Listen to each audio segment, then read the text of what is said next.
3 best places para magpa-photoshoot. Mga halaman at puno.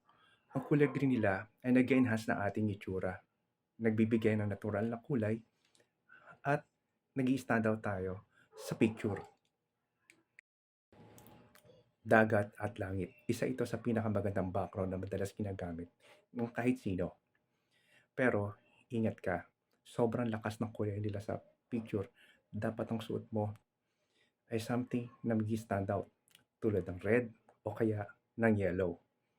Para na sa ganon, mas ikaw pa rin ang nakikita kaysa dun sa background. Dim light. Ginagamit ito madalas sa gabi. Humanap kayo ng lugar na merong isang ilaw na hindi naman masyadong maliwanag. Nagbibigay ito ng dramatic atmosphere sa ating picture.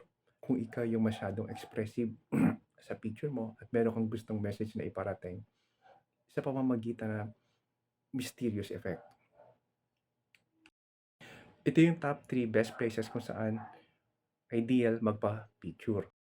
Pero hindi naman ibig sabihin na yung ibang lugar na gusto mong puntahan, magpa-picture ay hindi na maganda. Depende pa rin yan sa tinatawag na pagkakataon. Minsan namasyal ka, eto yung nakita mong lugar, pero sa tingin mo maganda, sige lang.